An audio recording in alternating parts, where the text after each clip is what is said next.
certainly we'll talk a little bit more about Hong Kong a little bit, but I want to get to your latest column about how you think U.S. trade policy is incoherent. What do you think is wrong about it right now? Well, I don't think we know what we're trying to accomplish with trade policy. Are we trying to reduce the trade deficit? Are we trying to stop Chinese technology? Are we trying to protect U.S. industries in green technology products who do not have a comparative advantage, who do not have the scale? Are we trying to contain China geostrategically? What are we trying to do? I mean, we're multiple goals with one instrument, and I would say, and I've written books about this, that we have a huge trade problem. We have deficits with over 105 countries. We're going after the biggest one, but that leaves 100 plus countries that still have significant imbalances with the United States. And as we squeeze the Chinese piece, that portion of our deficit goes to them, and they're higher cost producers, and that taxes American consumers. So what are we doing with trade policy? Do we actually have a clue, a strategy as to what we're trying to accomplish? Politicians, they see the word trade deficit and they start running and they start trying to put a positive spin. As an economist, do you think having a trade deficit is a bad thing? For politicians most of whom have never taken an economics class, trade deficits are bad.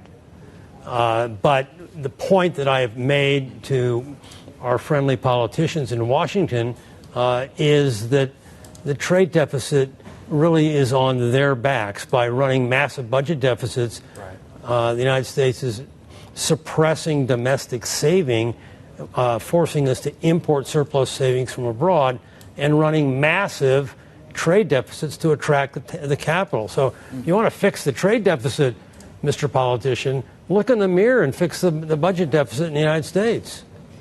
Stephen, while we're talking the intersection of politics and business, obviously, let me take the devil's advocate on your claim about essentially a forever war.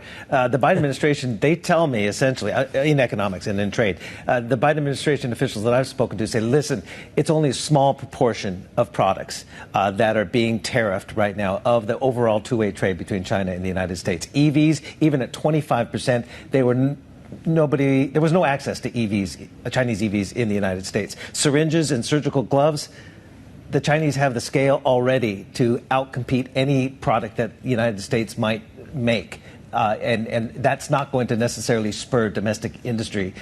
And so it goes back to the question is this just for political show? Because Donald Trump and the Republicans are talking 60% across the board on all Chinese tariffs.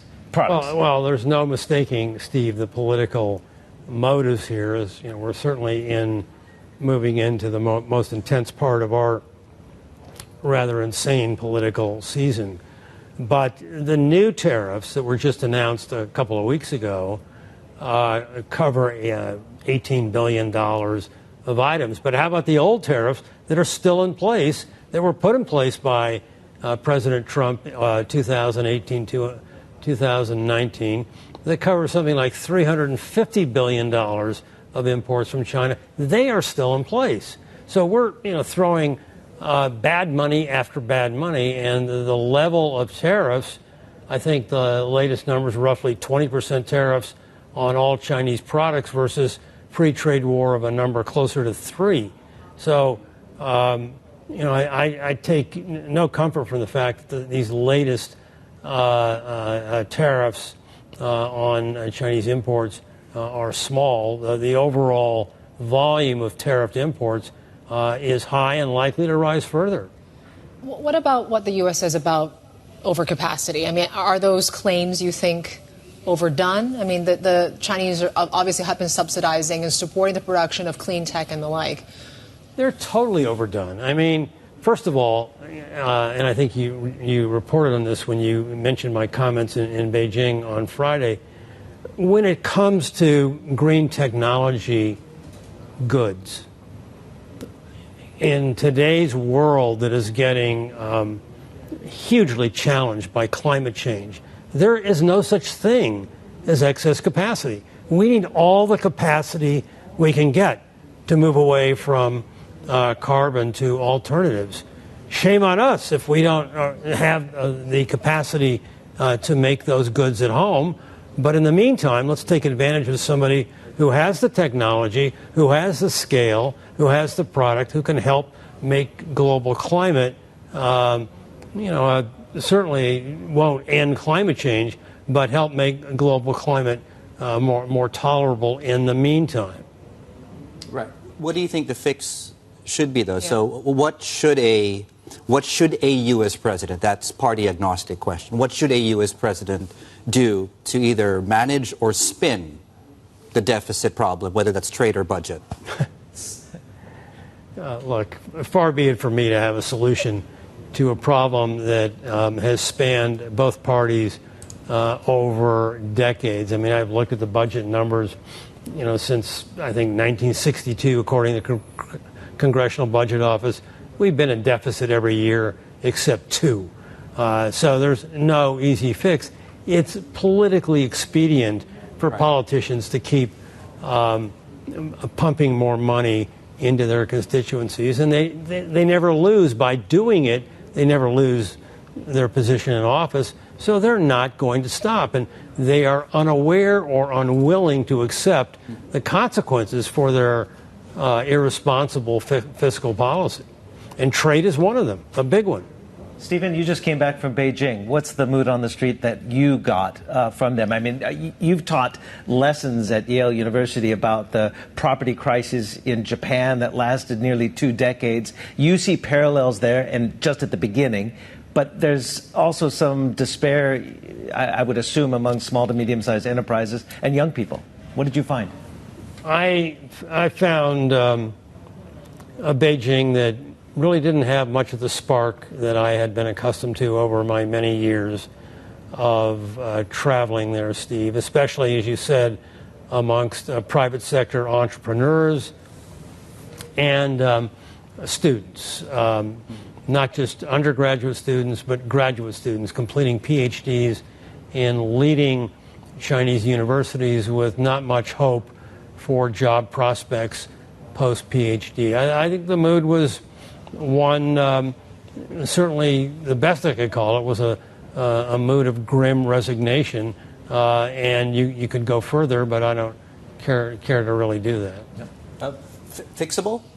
Either so cyclical, or is there a structural component here that, and if it's structural, do you think they have the toolkit to manage that structural shift? It's a big structural issue, and what my work shows, and actually what President Xi has elliptically said recently, is that because the population is declining, the workforce is declining, China needs to boost productivity, even cited a term I'm sure he knows nothing about, total factor productivity, as a potential offset.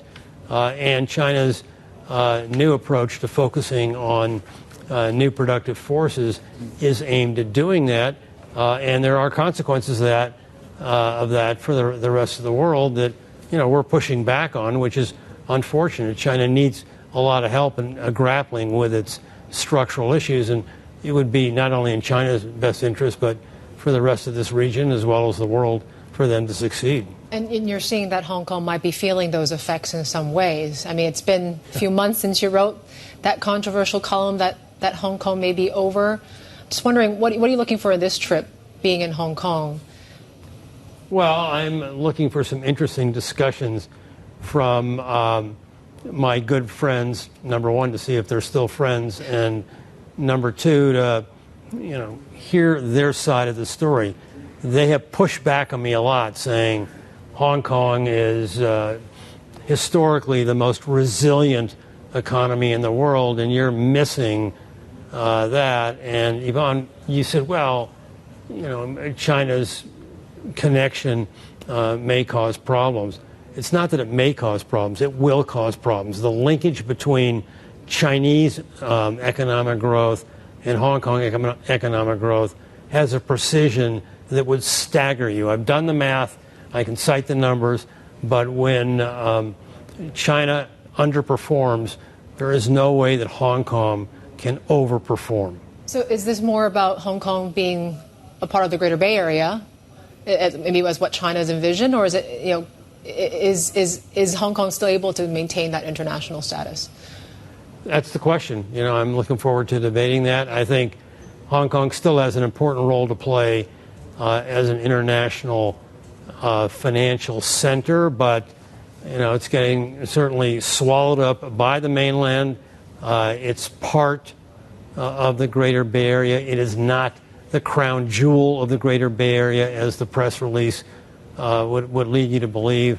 I am delighted to be back here, but I think Hong Kong faces challenges of historic proportion for this city.